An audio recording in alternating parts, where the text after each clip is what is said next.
जयकारा बोल मेरे श्री गुरु महाराज जी की जय। बोल साचे दरबार की जय। गुरु ब्रह्मा गुरु विष्णु गुरु साक्षात परमेश्वरा गुरु पार ब्रह्म स्वामी गुरुदेव महेश्वरा।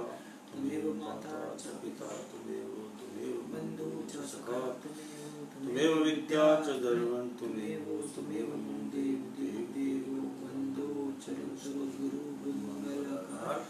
जय सेवक नर होते अब सागर से गुरु जी के सिमरन मात्र से नाशक अनंत तासे सब ब्रह्म में व्याप्त है सब संत। आप प्रगटे जगत में जीव का विस्तार में शब्द ना बनाए सुंदर जीव का को ताड़ने नम्रता और दीनता से भेंट सद्गुरु लीजिए। मैं हूँ शर्मा करूँ तुम्हारा से अपना कीजिए। बोलो जयकारा बोल मेरे श्री गुरु महाराज जी की जय। आज 24 अगस्त 2020 वार सोमवार हम अमृतवाणी सेवा ट्रस्ट एवं श्री हरिहर सत्संग मंडल की तरफ से अपना दैनिक सत्संग आप लोग के सामने प्रस्तुत करते हैं। अनंत सिंह आपको शांति वचन भंडार से अमृत वचन सुनाएगा। अमृत वचन। हे प्रभु, मैं इस जीवन के शेष श्वासों में आपका सुमिरन और सेवा करूं, ऐसी मुझ पर कृपा करो। जो अनन्य चित्त से सदा मालिक के ध्यान सुमिरन में लगे रहते हैं, उनका कुशल क्षेम प्रभु स्वयं वहन करते हैं।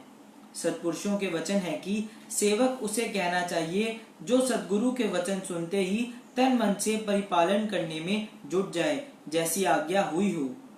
मन तो ख्वाहिशों का भंडार है, इसे वश में करने का केवल एक ही साधन है, वह है सद्गुरु शब्द का निरंतर अभ्यास। इसलिए यदि इस कुटिल मन के फंदे से बचना चाहते हो तो निरंतर शब्द का अभ्यास करो। जो व्यक्ति शारीरिक सुखों के लिए आत्मिक कल्याण का विचार नहीं करता, उसे आत्मघाती समझो। बुरी आदतें जो बहुत समय से तुम्हारे हृदय में प्रविष्ट हो चुकी हैं, उन्हें अच्छी आदतों के नियम से रोको। मन माने या ना माने, अच्छे कर्मों में लग जाओ तो बुराई का अवसर ही ना मिलेगा। बुरे विचार मनुष्य को प्रमादी व आलसी बना देते हैं। ऐसे लोगों को कोई भी पसंद नहीं करता, इसलिए सदा अच्छी संगति करो। धार्मिक पुस्तकें पढ़ा और सत्संग में जाने की आदत बनाओ, ताकि बुरे विचार मन में उठने ही ना पाए। सदैव अच्छे कार्यों में संलग्न रहो तो मन रूपी शत्रु जो हर समय घात लगाए बैठा है, तुम तक पहुंच ही नहीं पाएगा। एक अपने हित हेतु बहुतों की हानि हो, ऐसे कार्य मत करो। घास की बाती जब तुम नन्हे बन जाओगे, अर्थात जब तुम में नम्रता आ जाए कि अच्छी बुरी बात को प्रसन्नचित सहन कर लोगे, तो भक्ति रस से भरपूर हो जाओगे। कुदरत किसी का पक्षपात नहीं करती, हर एक को कर्म फल भोगना पड़ता है। इसलिए सदा अच्छे कर्म करो ताकि बाद में पछताना ना पड़े। ए शक्तिशाली प्रभु, मेरे तुम्हारे द्वार पर दंडवत प्रणाम है। तुमसे न्याय नहीं, कृपा की याचना करता हूँ। हरदम व हर कदम आपकी मौज में ही चलूं और अंततः आप में समाकर विश्राम पाऊं। मायावी वस्तुओं से तृष्णा बढ़ेगी और नाम जपने से संतोष मिलेगा। हे सर्वव्यापक सद्गुरु, आप सदैव मेरे साथ रहो और मेरे मन की लगाम अपने अधिकार में रखो व सीधे मार्ग पर चलाओ।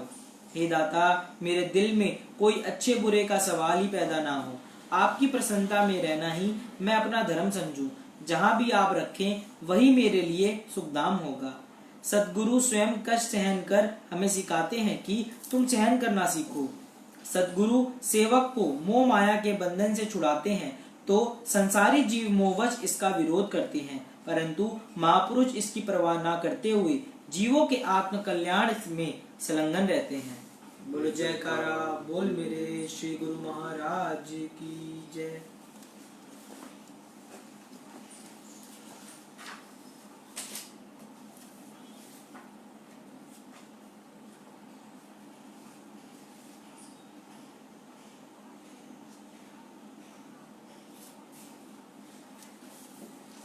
विशेष अमृत वचन।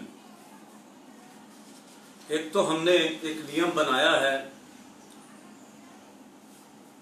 कि सही 12:30 बजे हमारा जो दैनिक सत्संग है वो शुरू हो जाया करेगा, क्योंकि हम कभी आगे कभी पीछे उसका नियम नहीं बना पा रहे थे।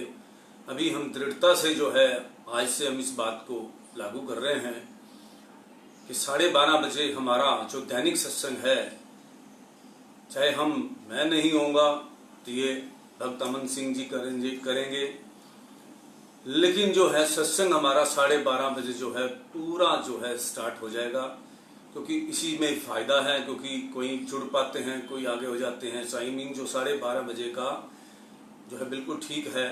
उसमें क्या है कि आप लोग भी उस टाइम जो है थोड़ा सा ब्रेक में होते हैं।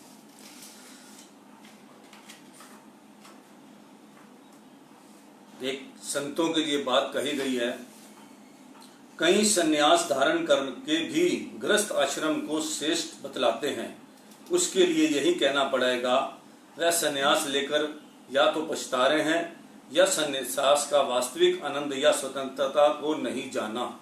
संन्यास लेने का मतलब क्या होता है?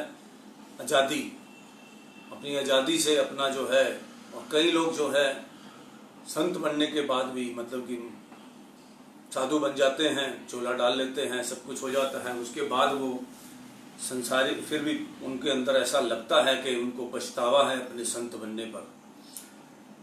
तो जो है जब भी इस काम को करें तो पूरा एक चित्त मन सोच कर करें, अपने आप को समर्पित बन करके मालिक के संत बने। और पहली बात तो चोला डाले ना डाले, अंदर से आदमी को जो है गुण होने चाहिए संतों वाले। स्वतंत्रता आदमी की एक सोच है कि मैं आजाद हूं। आप आजाद हैं, आप नाम जपने से आजाद हैं, बाकी सभी कामों से आजाद हैं। बाकी ये संसार के काम हैं, इसके अंदर रहकर भी आप सारे काम कर सकते हैं। नाम भी जप सकते हैं, कोई चलते फिरते उठते बैठते गाड़ी चलाते सब काम कर सकते हैं। तो ये भी आप तभी भी आप संत हैं। तो इसलिए जो है, लेकिन ये संतों के लिए विशेष तौर पर ये वचन कहे गए हैं, वास्तविक आनंद तो तब मिलता है जब बाहर से नहीं बल्कि भीतर से सन्यासी बनते हैं। कई पुरातन शुभ संस्कारों के बल पर आत्मिक मार्ग पर चलना प्रारंभ करते हैं। जो अपने पुराने विचार, अपने संस्कार होते हैं, वो धर्म के रास्ते पे तो चल पड़ते हैं, रामायण पढ़ते हैं, जैसे जैसे उनको रास्ता मिलता है। परंतु यदि समय के सद्गुरु की शरण न लेंगे तो सफलता प्राप्त नहीं होगी। बिना सद्गुरु की शरण व कृपा के यह जीव माया के चक्कर से नहीं बच सकेगा। परमार्थ और स्वार्थ एक दूसरे के विपरीत हैं। स्वार्थ को त्यागोगे तो परमार्थ को प्राप्त करोगे। परमार्थ के इच्छुक से स्वार्थ स्वतः छूट जाता है और सद्गुरु की शरण ग्रहण करने से उसकी हऊमें दूर हो जाती है। प्रभु कृपा से बंधन टूटे, गुरु प्रसाद नानक हऊ में छूटे। सब कार्यों को करने वाला प्रभु है। जो कहता है मैं करता हूं, वे कार्य पूर्ण रूप में बाधा डालता है। आपा भाव भी युद्ध संग्राम खून खराबियां करवाता है। आपा भाव के स्थान पर तेरापन आ जाएगा तो यह सब दोष समाप्त हो जाएंगे। विश्व में वासना हो और गुफा में भी बैठा हो तो उसे त्यागी नहीं कहा जाएगा। अगर तृष्णा समाप्त हो चुकी है और बीच शहर में रहता है तो वह सच्चा संत त्यागी है। यदि तुम्हारे हृदय में दीनता बनी रहेगी तो सद्गुरु कृपा से सदा भरपूर रहोगे। ऐसा कर्म करो, ऐसी वाणी बोलो, ऐसा विचार करो जो तुम्हारे सद्गुरु को प्रिय लगे। मन ही शत्रु है और मन ही मित्र है, इसलिए गुरु शब्द से मन को सदा निर्मल बनाओ ताकि शुभ कर्म हो और मलिन विचार उठे ही ना, एवं मन को शत्रुता करने का मौका ही ना मिले। प्रभु को विस्मृत कर सारे संसार का राज्य प्राप्त करें तो भी आप दुखों से नहीं बच सकते। यदि तुम अपनी बुराई नहीं चाहते तो स्वयं किसी के लिए बुरा मत सोचो। किसी की बढ़ाई उसकी दौलत, पदवी या उसके अनुयायियों पर निर्भर नहीं है, बल्कि उनके विचारों और कर्मों पर है। जैसे कि संत महापुरुष अपने नेक कार्यों से महापुरुष कहलाते हैं, न कि सेवकों की संख्या अधिक होने के कारण। रावण और हिरण्यकश्यप चाहे महाराज थे, परंतु विचार नीच होने के कारण लोग अब भी उनका नाम घृणा से लेते हैं। प्रभु प्रेम के बिना जीव मृतक के समान है। लकड़ी को बढ़ाई सुंदर बनाता है, सोने को सुनार, कपड़े को दर्जी, बगीचे को माली और मनुष्य को सत्संग बनाता है। कितनी बड़ी बात है। लकड़ी को बढ़ाई सुंदर बनाता है। कितनी भी टेढ़ी लकड़ी हो कहते हैं, वो बढ़ाई जो अच्छा बढ़ाई होगा वो बिल्कुल तीर की तरह उसको ठीक कर देगा। और सोने को सुनार, उसका खोट निकाल लेगा। सोने को पूरा उसकी परख है, उसको सिस्टम है, उसको पता है इसको कैसे शुद्ध करना है। और कपड़े को दर्जी सुंदर बनाता है। थोड़ी सी फिटिंग गड़बड़ हो जाए, आदमी थोड़ा टेढ़ा लगने लग जाता है। कोई गलत तरह के कपड़े कट जाए या कुछ हो जाए तो इंसान का रूप ही बदल जाता है। कपड़ों से ही पर्सनैलिटी होती है।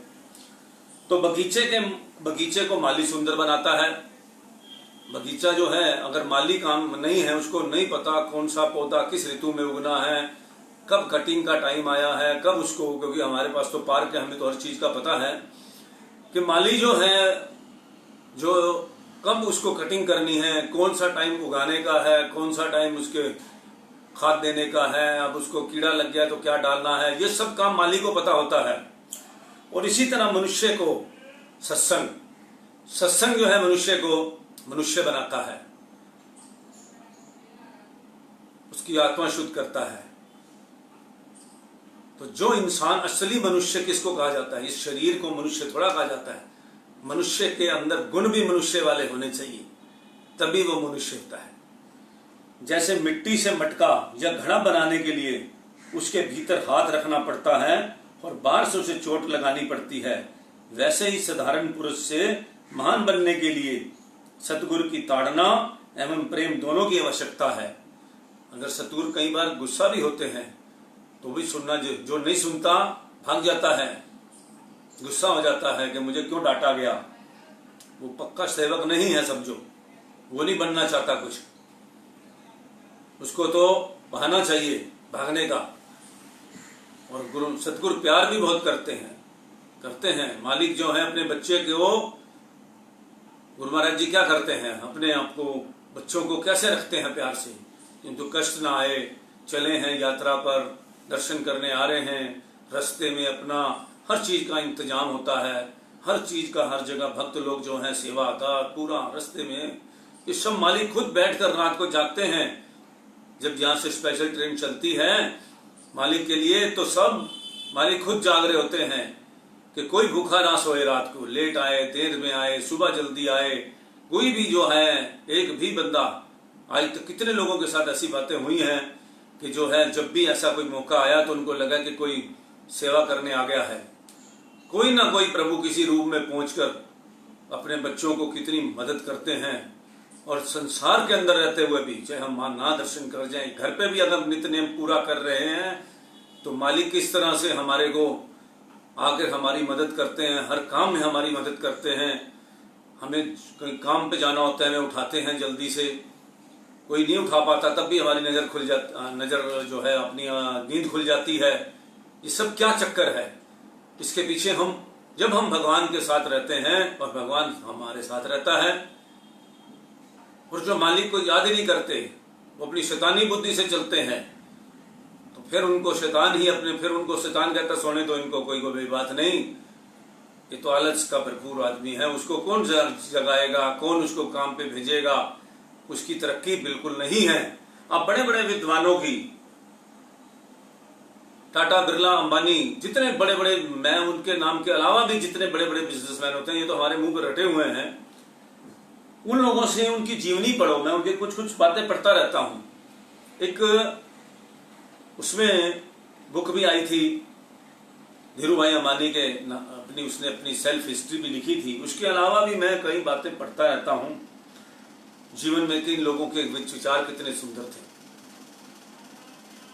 किसी ऐसे बिजनेसमैन देखे जिन्होंने अपने वर्कर नहीं हटाए, उनको प्रॉपर टाइम पे, शेयर के टाइम में सबसे पहले अपने स्टाफ को शेयर दिया जाते थे पहले, सबसे पहले जब शेयर मार्केटिंग से पहले। ऐसे इतनी अच्छी बातें सुनी।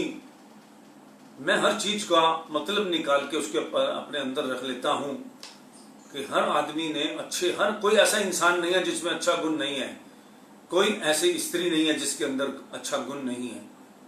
सिर्फ क्या होता है, किसी में मात्रा का फर्क है। कईयों के अंदर गुणों की खान होता है, और किसी के अंदर 2-4 गुण होते हैं। भगवान ने बिना गुण के इस दुनिया में कोई भी चीज पैदा नहीं की। एक पौधा भी जो है हमारे दुनिया में अगर पैदा है, जो जंगल में एक पौधा भी एक छोटा सा कुछ भी पैदा किया है, उसके पीछे एक मच्छर पैदा किया है, एक कीड़ा पतंगा जो भी पैदा किया है दुनिया के अंदर, बिना गुण के कुछ भी पैदा नहीं हुआ। कोई ना कोई जो है इस नेचर की मदद के लिए पैदा हुआ है। नेचर अपने सिस्टम को चलाने के लिए वो उसका कार्य करता है। बिना पेड़, एक भी ऐसा दुनिया में पेड़ नहीं है जो बिना जो है उसके अंदर गुण ना हो। एक पौधा ऐसा नहीं है जिसके अंदर गुण ना हो। ये ठीक है कि हमें नहीं पता होता तो हम उसको अवगुण समझ लेते हैं। तो इस तरह करके कोष में देखो खुशबू आती है, फूलों में भगवान ने कितने कितने गुण भरे हैं, इंसान के अंदर भी भरे हैं, मगर वो इस्तेमाल नहीं करता उन गुणों की। हमारा ये अरबों रुपए का शरीर बना है, इसके अंदर कितने गुण हैं।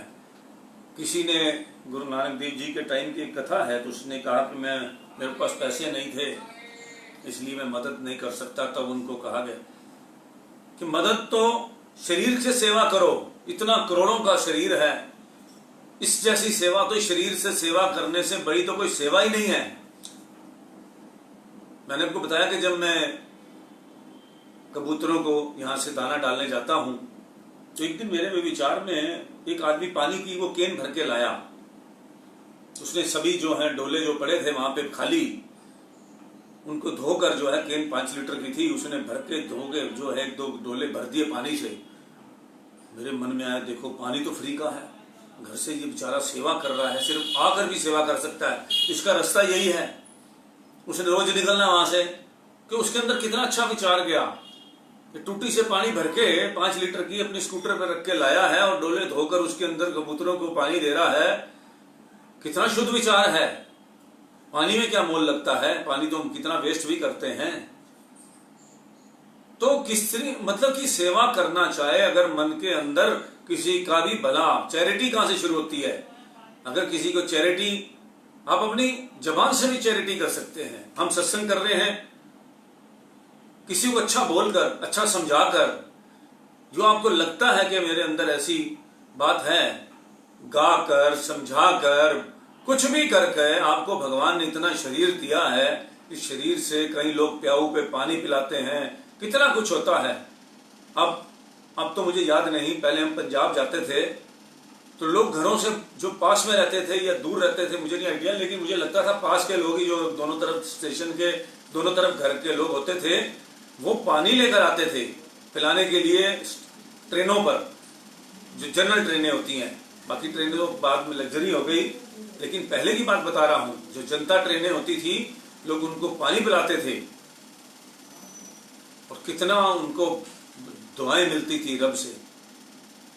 तो इसी तरह जो है इंसान के लिए सेवा करने का कोई भी सिस्टम जिसके मन में आ गया मुझे सेवा करनी है, तो बिना पैसे भी वो कर सकता है। बोलो जयकारा, बोल मेरे श्री गुरु महाराज। बुद्धिमता आज के युग में तो प्राय अपनी वाक्पटुता द्वारा लंबी लंबी बातें हाँकना अथवा अपनी विद्वता प्रदर्शन करना ही प्रत्येक जन अथवा कर्तव्य समझता है। अल्प विद्या जानने वाला भी स्वयं को सबसे ज्ञानवान और चतुर बताता है। ऐसे लोगों की सभा में यदि कोई भक्ति भाव रखने वाला सज्जन मूक बैठा हो तो देखने वाले उसे अनजान ही समझते हैं, परंतु वह सज्जन तो सहनशीलता की प्रतिमूर्ति होता है। ऐसे लोग क्षमाशील व सात्विक वृत्ति होने के कारण परस्पर के वार्तालाप में से भी भक्ति के गुण ऐसे ढूंढते रहते हैं। इसका स्पष्ट प्रमाण प्रस्तुत कहानी में दिया जा रहा है। प्राचीन समय की बात है, एक राजा साहब अपने राजपाट में बैठे हुए थे, राज दरबार में। उस समय उन्होंने एक छड़ी हाथ में पकड़ी हुई थी, जिसे देख सभा में किसी व्यक्ति ने पूछा, महाराज आज आप ये कैसी छड़ी पकड़े बैठे हैं। इस पर राजा ने कहा, सुनो, यह छड़ी उसकी है जो सबसे बड़ा सबसे मूर्ख होगा। यह छड़ी उसकी है जो सबसे बड़ा मूर्ख होगा। अभी वार्तालाप चल ही रहा था कि इतने में एक विदूषक आ पहुंचा। उसे देखकर किसी व्यक्ति ने विदूषक की ओर संकेत किया। उनका संकेत पाकर राजा ने वही छड़ी विदूषक को देते हुए कहा, लो यह छड़ी अपने पास रख लें। याद रखें कि जब कोई तुम्हें अपने से बढ़कर मूर्ख मिले तो यह छड़ी उसी को दे देना। विदूषक राजा की बात सुनकर चुप हो गया। उसने राजा से वह छड़ी ले ली और उसकी बात पल्ले बांध ली। वह विदूषक चतुर चालाक न होकर प्रत्युत एक सीधा साधा भोला भाला व्यक्ति था, इसलिए दरबारी लोग उसे मूर्ख ही समझते थे। कितनी वो वास्तव में वह एक सत्संगी, विचारवान और ज्ञानी पुरुष था। राजा द्वारा कही गई बात पर बुरा न मानकर उसे दिल में रख लिया। अब वह हर घड़ी छड़ी को अपने हाथ में रखता, क्योंकि उसने यह निश्चय कर रखा था कि जो सबसे बढ़कर मूर्ख होगा उसी को यह छड़ी दूंगा। राजा प्रतिदिन दरबार में उसके साथ मजाक करते, क्यों भाई, क्या अभी तक तुम्हें अपने से बढ़कर मूर्ख नहीं मिला जो यह छड़ी अब तक तुम्हारे पास है? तब विदूषक ने उत्तर दिया, नहीं महाराज, अभी तक तो मुझे कोई नहीं मिला, परंतु जब भी कोई सबसे अधिक मूर्ख मिल जाएगा तो मैं तत्काल उसको यह छड़ी सौंप दूंगा। सत्य है कि समय बीतने देर नहीं लगती। इधर विदूषक छड़ी को हर समय अपने पास संभाले रखता, उधर अचानक राजा साहब जी अत्यधिक रोगग्रस्त हो गए। यह एक लंबी बीमारी थी, क्योंकि राजा साहब अब कुछ भी वृद्ध भी हो चुके थे। इससे अब वह प्रतिदिन दुर्लभ होते चले गए। चिकित्सक के लिए योग्य वैद्य हर समय समीप होने पर भी रोग निरंतर तीव्र गति से बढ़ता चला गया। कहते भी हैं कि जब किसी का अंतकाल निकट आता है तब कोई भी औषधि प्रभाव नहीं डाल पाती। अस्तु राजा साहब भी अब मृत्यु शैया पर पड़े थे, क्योंकि राजा साहब की शारीरिक अवस्था उत्तरोत्तर शोचनीय रूप धारण करती गई। यहाँ तक कि असाध्य रोग जानकर राज्य वैद्य ने भी जवाब दे दिया, डॉक्टरों ने भी जवाब दे दिया। मंत्री गण एवं दरबारी लोग सभी शोक मनाते हुए राजा के पास उसके स्वास्थ्य का हाल पूछने आया करते थे, परंतु अब तो उनके बचने की कोई आशा शेष न रही थी। राजा साहब जीवन से निराश हो आंखें मूंदे लेटे हुए थे। इसी समय विदूषक, जबकि समस्त मंत्रिमंडल व राजा के अन्य संबंधी वहां बैठे थे, वहां आया और राजा को नमस्कार कर पलंग के नीचे निकट बैठ गया। राजा द्वारा दी गई छड़ी अब भी उसके हाथ में थमी हुई थी। आहट पाकर राजा ने आंखें खोली। उस समय सादर खड़े होकर विदूषक ने राजा साहब की तबीयत का हाल पूछा। उत्तर में राजा जी बोले, क्या पूछते हो भाई, अब अंतिम बार ही मिल लो, चूंकि मैं यहाँ से विदा होने वाला हूँ। विदूषक आश्चर्यचकित हो, क्यों महाराज, कहाँ की तैयारी है?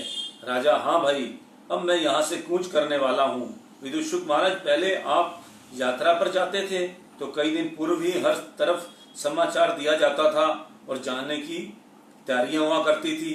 राजा चलाते हुए, अरे भाई, तुम्हारी समझ में यह बात ना आए तो मैं क्या करूं?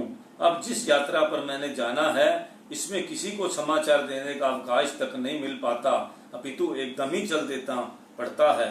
विदूषक, अच्छा महाराज, तनिक यह तो बताने की कृपा करें, आखिर कितनी दूर, किस देश में आपने जाना है? राजा विवश होकर, भाई, यह भी नहीं ज्ञात कि मैंने कहाँ जाना है, और यह इतनी लंबी यात्रा है कि जिसका अनुमान लगाना ही कठिन है। विदूषक, तब महाराज, इस यात्रा के लिए तो फिर आपने सवारी आदि का प्रबंध कर लिया होगा? ना भाई, इस यात्रा में किसी प्रकार भी सवारी साथ नहीं जा सकती। विदूषक, क्यों महाराज, आखिर इस रास्ते में से सवारी क्यों नहीं जा सकती? राजा, भाई साहब, यह तो परलोक का सफर है, अस्तु इसमें सवारी का क्या काम? हाँ, जिन लोगों ने मालिक का भजन कर सफलतापूर्वक जीवन व्यतीत किया है उसके लिए सवारी का प्रबंध होता है। वे लोग देवलोक से आए हुए विमानों पर जाते हैं, लेकिन मुझे तो इसकी आशा ही नहीं। विदूषक, महाराज, यह तो बड़े आश्चर्य की बात है। अच्छा, यह बताएं कि आपके साथ जाएंगे कौन कौन? राजा सांस छोड़ते हुए बोला, परलोक की यात्रा में कोई भी साथी साथ नहीं जाता, अकेला ही जाना पड़ता है। विदूषक, क्यों कर? आपकी कुटुंबी, हित संबंधी, मंत्री आदि क्या सभी यहीं रह जाएंगे? राजा, हाँ भाई, इसमें कोई भी मेरे साथ नहीं जा सकता। विदूषक ने कहा, अच्छा महाराज, यात्रा खर्च के लिए आप क्या ले जाएंगे? यह धन, माल, इतना बड़ा राज्य, लाखों की संख्या में सेना, क्या इसमें कुछ भी साथ नहीं जाएगा? राजा, नहीं, ये सब यहीं के यहीं धरे रह जाएंगे, मैं इनमें से कुछ भी साथ नहीं ले जाऊंगा। विदूषक, तो महाराज, सफर खर्च के बिना कैसे निर्वाह होगा? क्या आप जहाँ जा रहे हैं वहाँ आपके स्वागत सत्कार का कुछ प्रबंध होगा? राजा, नहीं। विदूषक, आप इतने बड़े राजा हैं, फिर आपका अभिनंदन वहां क्यों नहीं होगा? राजा, अरे भाई, अभिनंदन तो वहां उन लोगों का होता है जिन्होंने मालिक का भजन किया हो। मेरे जैसों का स्वागत करने वाला वहां कौन है? विदूषक, अच्छा महाराज, एक बात और पूछूं, वहां जाकर आप रहेंगे कहां पर? आपके रहने के लिए कोई महल भी बनाया गया अथवा नहीं? राजा खींचता हुआ बोला, मैंने पहले ही कहा ना कि वहां स्वागत सत्कार तथा ठोर ठिकाना उसके लिए ही है जो मालिक का भजन करते हैं। मेरे जैसे मायासक्त प्राणियों के लिए एवं पापियों को तो वहां धक्के ही खाने पड़ेंगे। विदूषक, यह तो बड़े आश्चर्य की बात है। आप जैसे महाराज प्रलोक में जाएं और वहां भी आपके स्वागत का कोई प्रबंध ना हो, यहाँ से भी इतने बड़े राजशरे में से, मित्र कुटुंबी आदि में से भी कुछ ना साथ ले जा सके, वहां भी रहने के लिए आपको कोई स्थान प्राप्त ना हो, तो क्या इसका कोई प्रबंध नहीं हो सकता? राजा, हो क्यों नहीं सकता, पर क्या कहूं? विदूषक, अच्छा तो बता। अच्छा तो फिर महाराज क्षमा करना, आइए अपनी दी हुई छड़ी मुझसे वापस ले लीजिए। राजा, यह क्यों? विदूषक, मेरे विचार से आप ही इसके योग्य हैं तथा आप ही कह रहे हैं। इस बात को जानते हुए भी आपने अमूल्य समय का लाभ क्यों नहीं उठाया, जबकि मालिक ने आपको इतनी दया करके यह मनुष्य जन्म का अनमोल रतन दिया था। राज्य, मान, बड़ाई, धन, पदार्थ आदि किस बात की कोई कमी ना थी, और जो काम भी आप करते आपको उसका पूरा अधिकार था। समय भी आपके पास बहुत था, परंतु खेद है कि आपने अपने अनमोल समय का मूल्यांकन न करके उसे विषय भोगों में नष्ट कर अपनी वास्तविक उद्देश्य को नितांत विस्मृत कर डाला।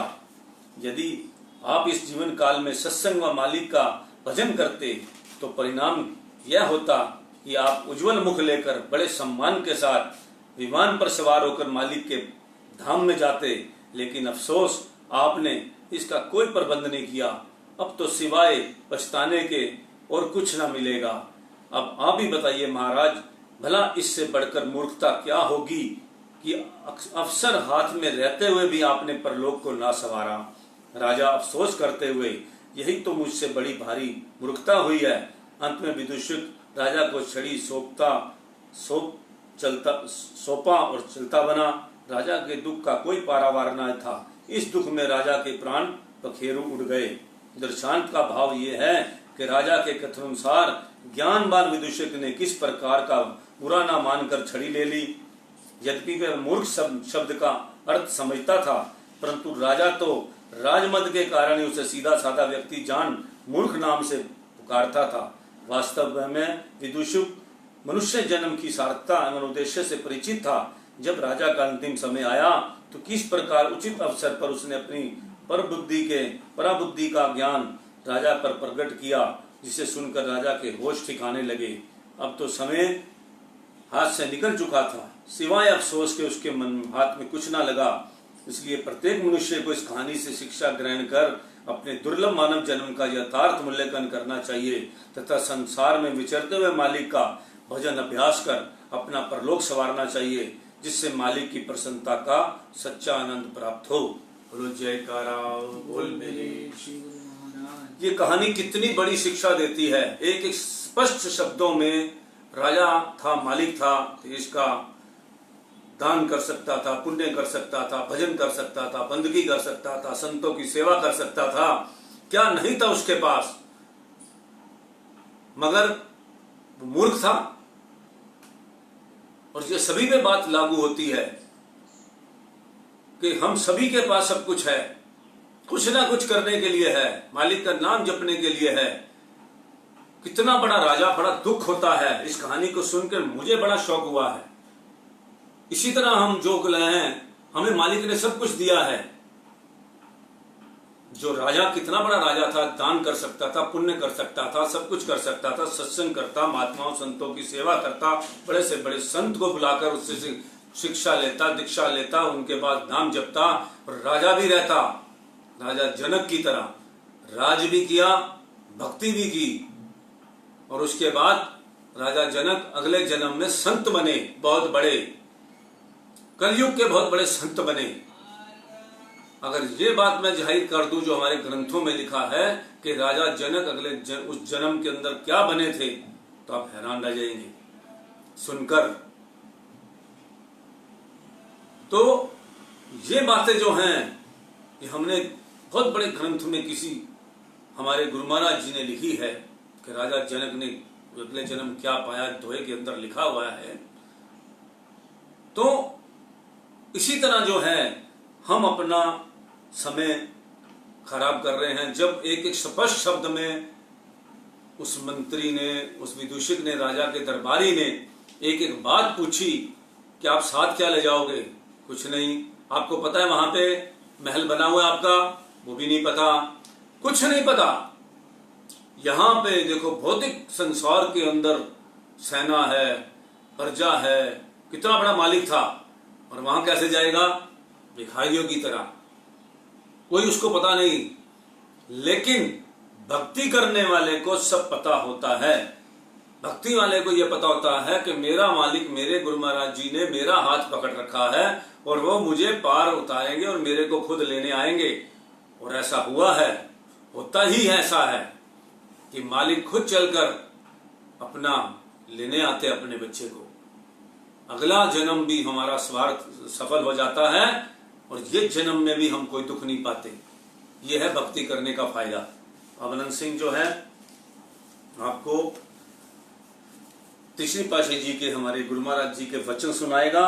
ऊंचे बनो।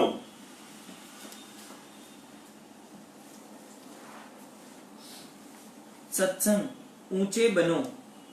हमेशा दुनिया में प्रत्येक मनुष्य स्वयं को एक बड़ी ऊंची हैसियत, इज्जत और दर्जे पर पहुंचा हुआ देखना चाहता है।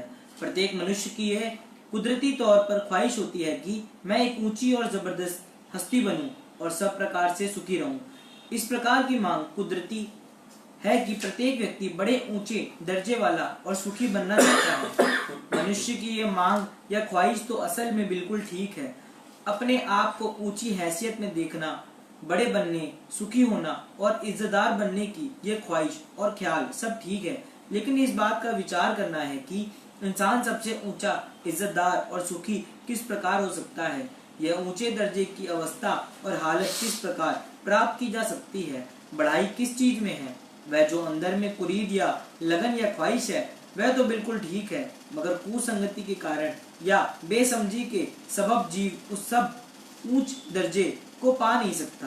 होना तो चाहता है सबसे बड़ा, सबसे अधिक सुखी और सब प्रकार से आजाद, मगर दिन प्रतिदिन बनता जा रहा है दुखी, गुलाम और मोह में फंसा हुआ। मन की अशांति दिन प्रतिदिन बढ़ती जाती है। बजाय दुखों से आजाद होने और अशांति पाने के लिए और भी अधिक दुखों तथा अशांत बनता जाता है। असल में यह रूह मालिक का अंश है। मालिक के जो गुण हैं वे इसमें भी हैं, अर्थात जिस प्रकार मालिक सुख स्वरूप, आनंद स्वरूप और सत स्वरूप है, वैसे ही यह जीव भी सहज सुख स्वरूप है। इसी कारण ही उसे बड़ा दर्जा पाने का, बड़ी इज्जत हासिल करने का और बड़ी चीज का ख्याल कुदरती तौर पर पैदा होता है, क्योंकि वह असल में है जो रूह या आत्मा, जो कि मालिक का अंश है। यह जीव असल में यही रूह है। ऐसा नहीं समझना चाहिए कि यह जीव असल में नीचे दर्जे की या मान रहित या दुख रूप या छोटी हैसियत की चीज है। नहीं, बल्कि यह सच्चिदानंद स्वरूप आत्मा है। मगर कुदरती वसूल है कि जिस प्रकार की लगन या ख्वाहिश अंदर में होवे और जिस प्रकार के जीव कर्म करे, वैसे ही उसका जीवन भी बनता जाता है। यह जीव असल में गलती और धोखे में आ गया हुआ है। यह काल और माया की सीमा में आ गया है। एक और काल और माया की सीमाएं हैं, दूसरी ओर कुल मालिक या दयाल की सीमा है। जो जिस दायरे में रहता है वैसा ही बनकर रहता है। अब यह जीव काल और माया की सीमाओं में रहकर सुख, शांति और ऊंचे दर्जे को भी पाना चाहता है, मगर यह किस प्रकार संभव हो सकता है। सोचो और विचार करो कि क्या काल और माया भी कभी जीव को आजाद और सुखी होने देगी? क्या ये कभी जीव के साथ भलाई करेंगे? जो कोई जिसकी सीमा और राज्य में रहता है, वहां के कानून भी उस पर लागू होता है। जिस देश के राज्य में रहेगा, वहां के नियम और कानून का भी पाबंद होकर रहना पड़ेगा। अब विचार किया जावे कि यह जीव काल और माया के राज्य में रहकर भी कभी सुख स्वरूप, शांति स्वरूप और आनंद स्वरूप बन सकता है? नहीं, ये कभी नहीं हो सकता। काल और माया के गुलामी में रहकर यदि कोई शांति चाहे तो ये किस प्रकार हो सकता है? काल और माया तो रूह के दुश्मन हैं। क्या कभी दुश्मन भी खुशी से अपना कब्जा छोड़ता है? इसके कारण क्या है? काल और माया का असल में रूह के साथ कोई भी संबंध नहीं, इसलिए उनसे रूह को शांति नहीं मिल सकती। काल और माया का संबंध तो केवल शरीर और इंद्रियों के साथ है। यह एक पर्दा सा दरमियान में पड़ गया है, अन्यथा असल में तो यह जीव दयाल का अंश है और दयाल के साथ उसका निजी संबंध और नाता है। इसलिए दयाल से मिलकर ही उसे सुख शांति प्राप्त होगी, दूसरी सूरत में नहीं। माया और संसार के जितने पदार्थ हैं, यह सब काल और माया की रचना है। इनमें से किस चीज की चाह दिल में रखकर फिर अगर माया से आजाद भी होना चाहे तो यह असंभव है। यह आजादी नहीं, गुलामी को कबूल करना है।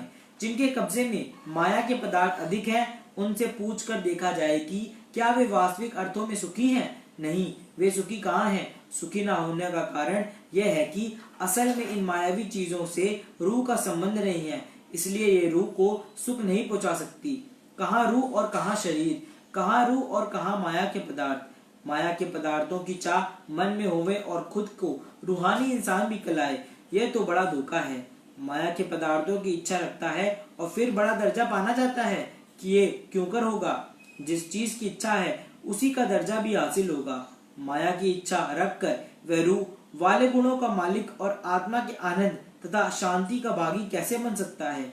जो चाह है वही मिलेगी भी। आमतौर पर अक्सर जीवों की चाह क्या होती है? धन दौलत, कुटुंब, परिवार, सुख और माया के सामान।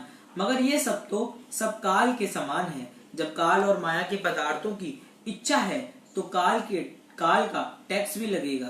काल के राज्य में रहता है तो उसका टैक्स भी अवश्य देना पड़ेगा। रहना तो जीव चाहता है काल की अमलदारी में और फिर चाहता है सुख।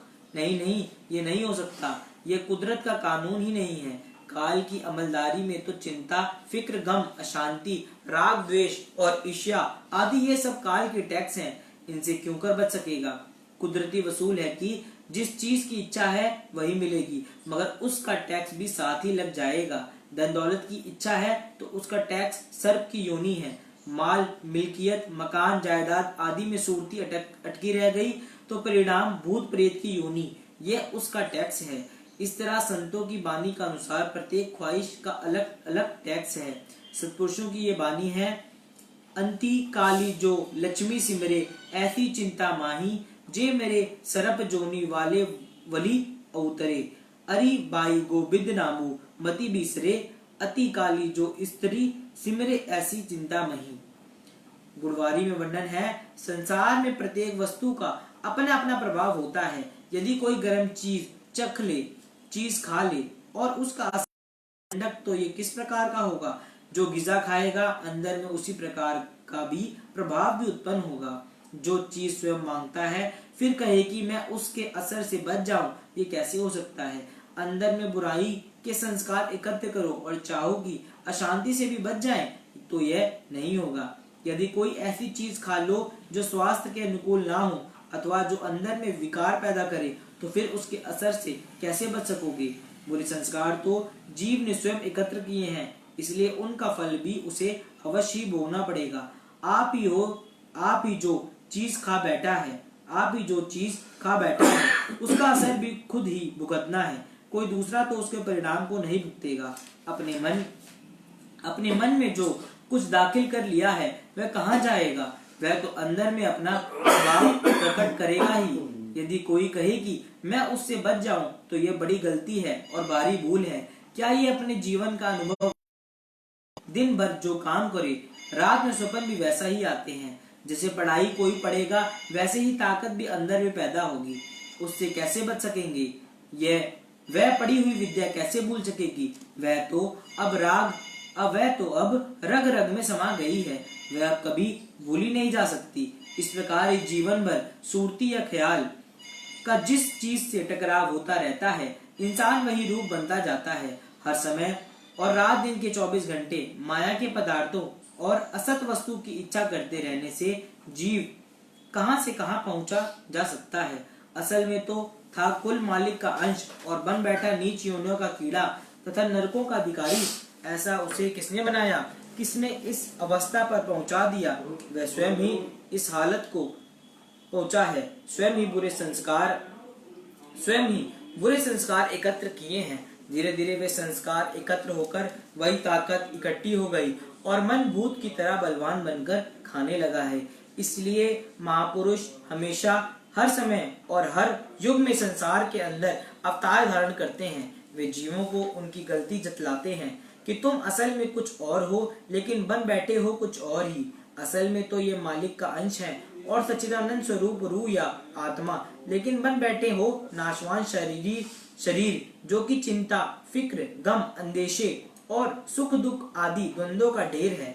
अब सोचो कि क्या तुम दुख रूप गम के मारे और नरकों के कीड़ा बनना चाहते हो? अगर ऐसा बनना नहीं चाहते तो फिर क्यों अंदर में हर समय झूठी माया की प्रबल इच्छा लगी हुई है? क्या तुम्हारे मन में यह झूठी लगन काम कर रही है? ये असलियत की समझ काल और माया के दायरे में रहकर हरगिज नहीं की जा सकती।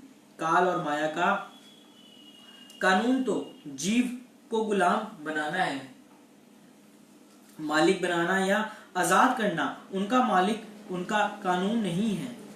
इसलिए संत सद्गुरु जतलाते हैं कि तुम बनना तो चाहते हो मालिक के अंश और सच्चिदानंद स्वरूप, लेकिन अंदर में इच्छा रखते हो इंद्रियों के सुखों की और मायावी पदार्थों की। अब जो कोई जो चीज चाहता है वही तो उसे मिलेगी। खुद ही जीव ने माया की गुलामी मांगी सो वह मिल गई, चिंता मांगी मिल गई, दुख मांगा वह भी मिल गया। अब जीव विचार करे कि असल में वह कौन है? असल में तो वह कुल मालिक का अंश और इसमें वह प्रबल शक्ति भरी है जो कि जो कुछ चाहे बन सकता है। इसी असलियत को संत महापुरुष जतलाते हैं। विचार करो कि क्या अधिक माया मिल जाने से ऊंचा दर्जा हासिल हो गया? जीव तो ऊंचा दर्जा पाना चाहता है, मगर जिन चीजों की ख्वाहिश है वे हैं घटिया दर्जे की, फिर यह ऊंचा क्यों कर बनेगा? उसूल की बात है कि सफर करते समय स्टेशन से जिस दर्जे की टिकट मांगेगा वही मिलेगी, और फिर जिस दर्जे की टिकट होगी उसी में बैठेगा भी, जो मांगेगा वही मिलेगा। इसलिए कहा जाता है कि महापुरुष तो जीव को ऊंचे दर्जे की टिकट देते हैं, वे किसी को धोखे में नहीं डालते। सत्पुरुष तो जीव को ऊंचे दर्जे की टिकट अर्थात सच्चे नाम या सार शब्द देते हैं। उस ऊंचे दर्जे को टिकट को जीव संभालते हैं। क्या करे कि उसके साथ अपनी सूरती को टकरा देवे।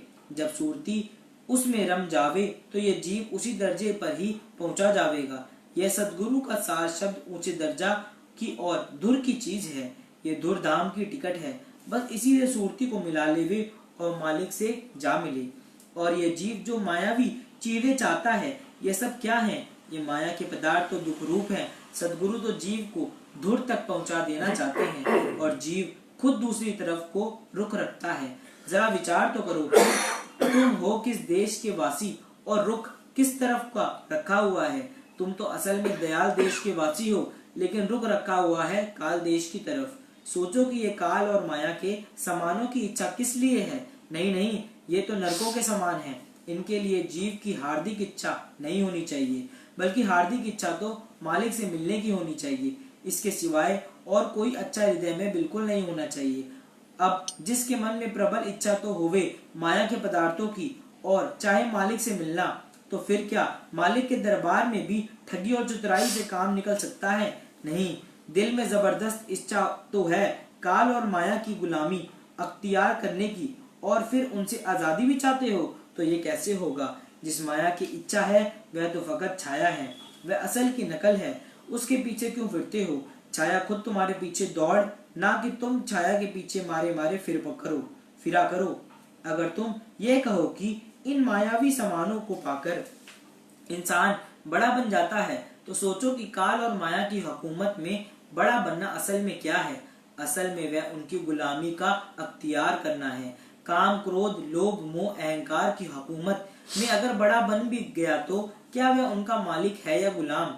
अगर जीव के अंदर में काम, क्रोध आदि काम करते हैं तो फिर चाहे कितना ही बड़ा क्यों ना बन जाए, असल में वह गुलाम ही है। हाँ, यदि अंदर में यह विकार नहीं है तो वह बेशक बड़ा दर्जा रखता है। बस यही ऊंच नीच का लक्षण है। संत तो यही कहते हैं कि ऊंचे बनो और ऊंचे दर्जे को पा जाओ। तुम क्यों नीचे की तरफ जाना चाहते हो? अगर तुम्हारे अंदर में काम, क्रोध आदि हैं, तब तो दर्जा बहुत ही नीचा है। यह कुदरत का न्याय या इंसाफ है। इसमें किसी के साथ तनिक भी रियात का प्रश्न नहीं है। यहाँ तिल भर की गुंजाइश नहीं है। स्वयं ही अपने ख्याल को तौलो, अंदर में कौन सी इच्छा या लगन काम कर रही है। अपने आप को परखो कि तुम्हारा रुख ऊंचाई की तरफ है या निचाई की तरफ। इसमें किसी दूसरे की इच्छा पर फैसला नहीं। कोई दूसरा तुम्हें धोखा नहीं दे सकता, बल्कि खुद ही जिस चीज की इच्छा मन में लगा रखी है वही बनोगे। अब क्या तुम नरकों और 84 का कीड़ा बनना चाहते हो? क्या नीच योनियां दुख और अशांति चाहते हो? नहीं नहीं, सुख शांति और आनंद की तरफ रुख करो। मालिक से मिलने की इच्छा पैदा करो और मालिक से जा मिलो। अपने अंदर में श्रेष्ठ गुण पैदा करो और यह सच्चाई व नेकी को पैदा करो। जो आत्मा के गुण हैं वे तुम में नहीं हैं। वे गुण अपने ख्यालों से नहीं मिलते। अपनी लगन, अपने मन की मति और गुरुमति में बड़ा भारी अंतर है। इस पर विचार करो। ये मन काल और माया से मिला हुआ है। ये जीव को नरकों में जा डालता है। ये गलत रास्ते पर ले जाता है। इसलिए मन को मुख्य न रखो। अंदर में यह इच्छा नहीं होनी चाहिए। यह गलत है।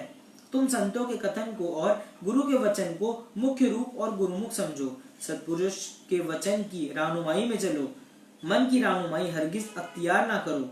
क्या अपने मन की या संसार की रानुमाई में जीव सुखी रह सकता है? नहीं, ये मन पल पल में जीव को धोखा देता है। ये जीव का अनमोल समय यूं ही गुजार देना चाहता है ताकि ये जीव चेत कर काल और माया से आजाद ना हो जाए।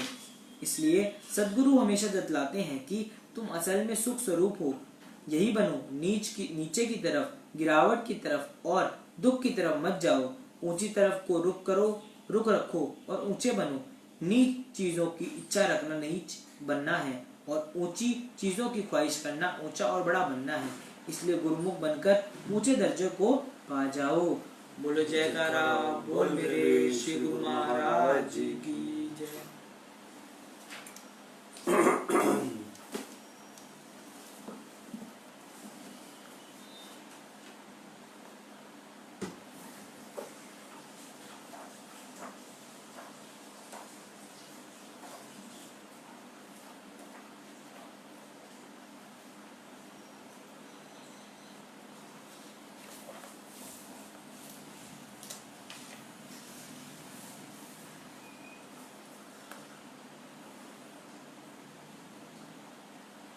आज मैं सुबह घर पर दूसरी पायसी जी के प्रवचन पढ़ रहा था तो मुझे आज लगा कि मुझे ये जरूर आपको सुनाने चाहिए। एक दिन इस नाश्वर संसार को छोड़कर यहाँ से कूच करना होगा। इस दुनिया को इसलिए मुसाफिर खाना कहा गया है क्योंकि इनको एक दिन छोड़ना ही छोड़ना है।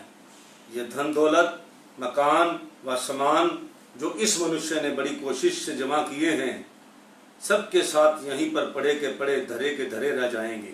संबंधी तथा परिवार के लोग जिनके साथ मनुष्य का बड़ा हितचित व प्यार है, जिसके मुंह में मनुष्य ने सब कुछ भुला रखा है, रैन बसेरे के साथियों की तरह हैं। जैसे पक्षी रात्रि समय वृक्ष पर आकर इकट्ठे हो जाते हैं और दिन होते ही सब अपनी अपनी बोलियां बोलकर उड़ जाते हैं, इसी तरह से जीव ने भी एक दिन सबसे बिछुड़ जाना है। मनुष्य के जीवन को पानी की एक चलती धारा के समान कहा गया है जो ऊंचे नीचे रास्तों को पार करती हुई गुजरती चली जाती है। मनुष्य की जिंदगी भी इसी तरह है। मनुष्य का जीवन भी ऊंची नीची घाटियों को पार करता हुआ समाप्त हो रहा है। समय रूपी सूर्य मनुष्य की जिंदगी को बर्फ की न्यायी पिघालता जा रहा है। सांसों के आने जाने की गति जीव की आयु को हर समय कम करती जा रही है। सूर्य सुबह को निकलता है और शाम को अस्त हो जाता है। सितारे रात को चमकते हैं और प्रातः मंद पड़ जाते हैं। सब ऋतुएं अपने अपने समय पर आती और चली जाती हैं। वृक्ष भी बहार के मौसम में हैं, हरे भरे लगते हैं और पतझड़ आने पर सूख जाते हैं। इसी तरह सृष्टि का चक्र चलता रहता है। परंतु अफसोस इस बात का है कि इस जीव की उम्र जब एक बार खत्म हो जाती है तो पुनः लौटकर नहीं आती। इस मनुष्य के लिए सिवाय अफसोस के कुछ नहीं छोड़ जाती। गुजरती उम्र है यूं दोरे आसमानी में कि जैसे जाए कोई किश्ती तुंगयानी में। अब सोचना इस बात को है क्या मनुष्य जन्म यूं ही गुजर जाए, इसमें कोई काम ना लिया जाए? यदि काम लिया जाए तो कौन सा? क्या मनुष्य जन्म खाने और पीने और सोने के लिए मिला था? इस बात पर ध्यान देना है। जैसे महापुरुषों के वचन हैं, के खाना के सोना और ना कोई चीत, सतगुरु शब्द विसारिये आद अंत का मीत। इस जन्म में मनुष्य साधन करके अपने परलोक को सुधार सकता है, नीच योनियों का शिकार बनने से अपने को आपको बचा सकता है। इसलिए तो मनुष्य जन्म मिला है, परंतु साधारण मनुष्य इसकी कदर नहीं करते। बचपन और बुढ़ापे में कोई साधन नहीं हो सकता। कारण ये है, बाल्यकाल में यह जीव मालिक की प्राप्ति के ज्ञान को समझ नहीं पाता। बुढ़ापे में भी शरीर साधन करने में असमर्थ होता है। यदि यह जीव चाहे तो यौवन में अपने लक्ष्य को प्राप्त कर सकता है। जीवन के मध्य में हर प्रकार का साधन, भजन, अभ्यास आदि हो सकता है, परंतु इस आयु में दुनिया के विषय वासनाओं ने मनुष्य को इतना घेर रखा होता है कि उसकी सारी भागदौड़ इस आयु में संसार के लिए होती है। परिवार के मोह में वह धन दौलत और माया के असक्त पदार्थों के एकत्र करने में इतना लीन होता है कि इसको सिवाय दुनिया के सामानों के और कुछ नजर ही नहीं आता है। यदि मनुष्य चाहे तो भजन, अभ्यास और योग साधन करके मालिक से मिल सकता है। ये सब काम मनुष्य योनि में और इसी अवस्था में ही किए जा सकते हैं। शेष पशु योनियों तो केवल भोक्ता ही भोक्ता है। इसलिए जीव का कर्तव्य है कि मनुष्य जन्म तो बहुत दुर्लभ है, इसको पाकर संत सद्गुरु की शरण में जाकर भजन अभ्यास की कमाई से अपने मनुष्य जन्म के ठीक लक्ष्य को समझकर मालिक के साथ मिलने की कोशिश करे, ताकि समय के बीत जाने पर बाद में पछताना ना पड़े। बोलो जयकारा बोल मेरे श्री गुरु महाराज की।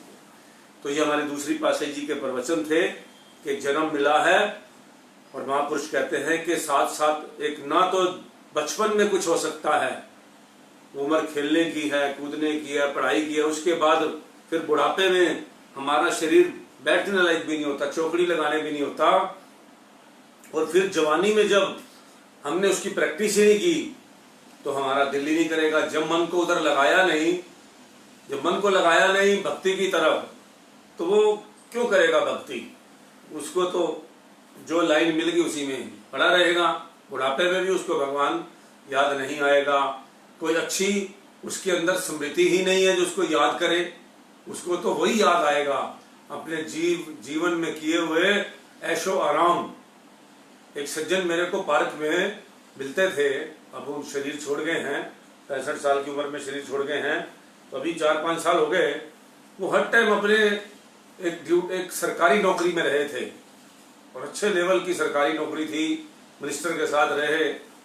तो अपने 24 घंटे वो अपने बखान करते रहते थे, हम ये करते थे, हम वो करते थे, हम वो करते थे, हमारे पास वो बड़े बड़े आए, बड़े बड़े चले गए, ये करके वो गिफ्ट दे गए, वो अयाशी का सामान दे गए, वो ले जाते थे, वो घुमाते थे, वो फिराते थे, मरते दम तक। लास्ट में मुझे नहीं पता था कि इस उम्र में वो चले जाएंगे। तो मैंने उनको पार्क में उनको बताया, मैंने कहा आप क्यों लगे रहते हो इन चक्रों में? ये तो चला गया, खत्म हो गया सिस्टम, अफसरोगिरी का आप सिस्टम छोड़ दो। अब थोड़ा सा उनको ज्ञान बहुत था भगवान का। वो किसी साउथ में कोई अम्मा है उसको मानते थे और उसकी बातें मुझे बताते थे।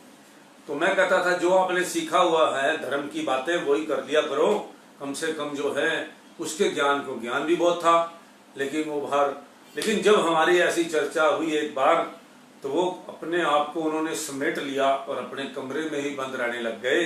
अपने मतलब कि घर में ही बंद रहकर अपना थोड़ा भक्ति का लास्ट के टाइम के अंदर उन्होंने अपने ज्ञान तो पहले था उनके पास बहुत, लेकिन मगर ये था कि यही बातें वो सारे दिन अपनी जो है अहंकार वाली बातें, घमंड वाली बातें, हमने इसका ये सुधार दिया था, उस टाइम ये सुधार दिया था, ये मेरे पीछे घूमता था, ये मेरे से काम कराने आता था, मैंने इसका ये किया वो किया, दुनिया भर की बातें होती थी।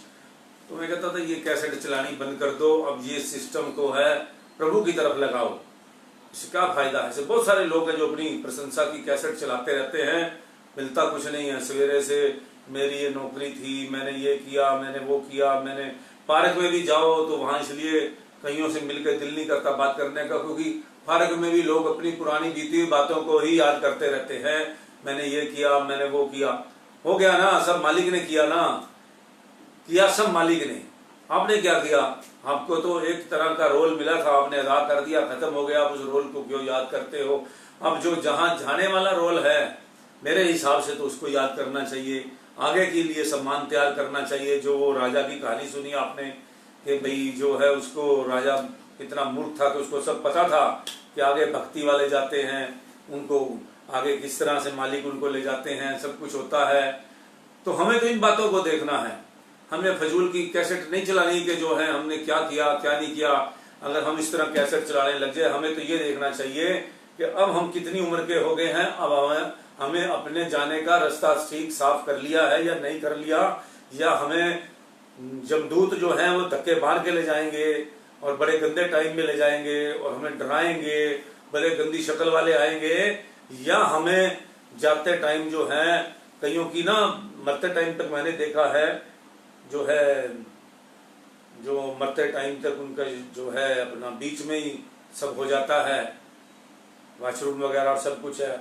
इसका मतलब कि उसका मतलब वो डरते हैं, कोई ना कोई उनको डराता है, जो उनको पेट वगैरह भी खराब हो जाता है। उनका जो मरते टाइम तक कभी किसी का सांस कहीं से निकलता है नीचे से, कहीं कहते हैं, कहीं ये हमारे परमहंस जी ने लिखा है कि सांस कहाँ से, किसके सांस निकलते हैं, कहाँ से, तो क्या होता है उसके साथ। ये बड़ी लंबी जानकारी है और इसमें तो एक ही बात समझनी, चुनने वाली बात है कि हमें इस तरह की मौत नहीं पसंद है कि हमें कोई मारता पीटता ले जाए और उठा के फेंक के ले जाए।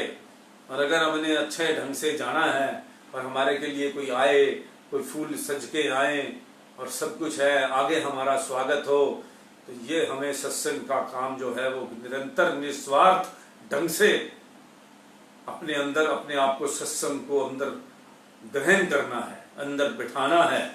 ये सोच लो, तभी हम आगे की रास्ता तैयार कर सकते हैं। अब हमारे जो कोई मजाक उड़ाए सत्संग का, या कोई कुछ ही कहे, सत्संग तो सत्संग है, सच्ची बात तो यही है। और सच्ची बात का जिनको सच्ची नहीं लगती ये बात, वो तो मजाक ही उड़ाएगा। और सच में यही है कि आपने वेंटिलेटर पे कई महीने रहने के बाद जाना है, घर का बर्बाद करके पैसा सारा, या चलते फिरते नाम जपते हुए जाना है। ये अब मालिक ने आपके कर्मों के हिसाब से तय करना है। तो हमें अपने अपने अपने कर्म ऐसे करने चाहिए। ये हमारे गुरु महाराज जी हमें बार बार चेताते हैं। ये महापुरुष में जो बार बार, जिन्होंने सब कुछ देखा हुआ है आगे पीछे, हमारा सब जानते हैं, वो हमें बार बार इसीलिए चेताते हैं कि अपना सिस्टम को, 5 नियम जो हमारे बनाए हुए हैं, भजन अभ्यास, सत्संग सिमरन, सत्संग आरती पूजा, वो सब हमें जो है अपने नियम पूर्वक करते रहना चाहिए। अपने नियम में उसको बोझ नहीं समझना चाहिए। बोझ तो उन कामों को समझना चाहिए जो हमारे लिए बोझ हैं। बोझ जो काम है, बोझ करने वाले काम, उन लोगों को हम अयाशी को बोझ क्यों नहीं समझते, जिससे हमारा शरीर थकता है। अयाशी करने से शरीर बहुत थकता है, आपके स्वास्थ्य खराब होते हैं। आपको इस बात का ज्ञान नहीं है। आप जिस बात में खुश हो रहे हो कि अयाशी करने से शरीर, सिगरेट पीने से क्या हमारे फेफड़े थकते नहीं है क्या? ज्यादा हम बिच करते हैं, कई बड़ी बड़ी पार्टियों में कितनी बातें घंटों में हम बोलते हैं, इतना साउंड चल रहा होता है क्लबों के अंदर या दूसरी जगह पे कहीं भी जाते हैं, उस साउंड के अंदर इतना चिल्ला चिल्ला के बोल रहे हैं दूसरे को समझाने के लिए, और कितना हम अपने आप को एक हाई वैल्यू बंदा दिखाने के लिए अपनी, अगर आप अफसर भी हैं तो क्या बड़ी बड़ी बात है। वो तो भगवान ने आपको एक रोल दिया है संसार का काम निभाने के लिए। इस सृष्टि के अंदर आपको एक रोल मिला है। अगर कोई मिला भी अच्छा रोल मिला है तो उसमें भी मान मत करो। कल को राजा अगर गरीब बनकर गधा बन सकता है। राजा हमारे गुरु महिमा के अंदर क्या लिखा है, राजा जो है वो गधा बनता है, उसकी लास्ट जोनी जो है वो गधे की है। उसको मूर्ख बनाया जाता है। तो मूर्ख इसलिए बनता है राजा, गधा, गधे को मूर्ख कहते हैं। कहते हैं ये आदमी बिल्कुल गधा है। क्यों गधा है? क्योंकि वो राजा था। वही कहानी की बात है। मैं आपको कल गुरु महिमा की ये बात सुनाऊंगा अभी पढ़ी नहीं है तो मैं आपको सुनाऊंगा ये वर्ड कि राजा गद्दा हो। राजा जो है वो गधा बनता है, क्यों? उसके पास सब कुछ साधन होते हैं, सब संतों की सेवा कर सकता है, दान पुण्य कर सकता है, बड़ा कुछ कर सकता है। जब कुछ सब कुछ होने के बाद वो भक्ति भी कर सकता है, सब कुछ कर सकता है, मगर वो करता क्या है? इससे उल्ट अहंकार में घूमता है, ये भी जीत लूं, वो भी जीत लूं, वो भी जीत लूं, ये भी जीतने चक्कर में, और धन इकट्ठा कर लूं और अयाशी कर लूं और रात 4-5 शादियां कर लूं और ये कर लूं। उसको फिर किस लिए मूर्ख का जन्म मिलता है? ये हमारे गुरु महाराज ने कहा है कि भाई गधा बनता है राजा। जो राजा क्योंकि काम किया ही नहीं, उसने गधों वाले काम किया। सब कुछ पता होने के बाद बड़े लोग समझाने वाले होते हैं, उसके मंत्री होते हैं, उसके संतरी होते हैं, फिर भी वो गधा बनता क्यों है? क्योंकि उसको राजा गधा इसलिए बनता है क्योंकि उसको सब कुछ होने के बाद वो करता ही कुछ नहीं। इसी तरह हम लोगों को 84 लाख जोनियों का भी सिस्टम इसी तरह बनना है। आराम आपने सोचना है, ये निश्चय करना है ये सत्संग सुनने के बाद कि हमें रास्ता कौन सा पकड़ना है। सुंदर सा आप जब आप यहाँ से विदा हो अगले कंट्री जाएं, मैं तो उस कंट्री समझता हूँ जहाँ परम धाम में जाएं, तो परम धाम में जाएं तो जैसे यहाँ के एक राजे को दूसरा राजा अपना स्वागत करता है, रेड कारपेट बिछाया जाता है उसके लिए, तो सत्संग की लिए जो हमारे जो गुरु भाई हैं, जो आगे मुक्ति मिलती है, जो भक्ति करते हैं, उनके लिए रेड कारपेट स्वागत हो। अगर वो चाहते हैं कि यहाँ भी वैसा मजा रहे जिंदगी का और आगे भी रहे, तो भक्ति से इसका एक ही जरिया है कि महापुरुषों की शरण लेकर और भक्ति के रास्ते पर चलने से ही ये आपको यहाँ भी रेड कारपेट मिलेगा और आगे भी रेड कारपेट मिलेगा। दोनों जगह स्वागत आपका बढ़िया होगा। इसलिए आज का सत्संग हम यही समाप्त करते हैं। प्रभु का सारा दिन सिमरन करो, मन में जपो। अभी राम राम की पुस्तिका हमारी 2-3 दिन में छपकर आ जाएगी। कई लोग लेने आ रहे हैं। जो हमारी जो अमृतवाणी सेवा ट्रस्ट की तरफ से राम राम लिखने वाली किताब है, अभी हमारे पास खत्म हो गई है। अभी जो है हम नया एडिशन छप के आ रहा है राम लिखने वाला, मंडे तक आ जाएगा। जिसको भी चाहिए वो अपना आकर ले सकता है। खाली मत बैठिए, अपना कुछ ना कुछ भगवान का नाम सिमरिए, जपिए, लिखिए, जो भी करिए, लेकिन प्रभु के नाम का। कलयुग केवल गुरु नानक देव जी गुरु ग्रंथ साहब से बड़ा कोई ग्रंथ नहीं है। और जो है आपको मैं कल गुरु ग्रंथ साहब की वाणी सुनाऊंगा, बड़ी शानदार, किसी ने बस मेरे पास भेजी है, और उसमें जो है गुरु से बड़ा कोई नहीं है और गुरु ग्रंथ साहब से बड़ा कोई ग्रंथ नहीं है। और दूसरी बात, गुरु नानक देव जी भी कहे गए हैं, कलयुग केवल नाम आधारा, सिमर सिमर ना उतरे बरा। कलयुग में जो है वो छुटकारा जो है इसको पार एक ही तरीके हो सकता है, इंसान जो है वो अपना नाम का सिमरन करे। बस पूरा दरबार सब भरा पड़ा है नाम के सिमरन के लिए। क्या क्या बातें हैं, एक एक उसके अंदर हम उस दोहे को हम पढ़ते हैं, अंदर से जब पढ़ते हैं तो समझ आती है कि क्या क्या चीज है। इसलिए प्रभु का सिमरन करिए, सारा दिन अच्छे काम करिए कि आपका जो है सारा दिन अच्छा बीते। जय सच्चिदानंद। राम राम, सत श्री अकाल।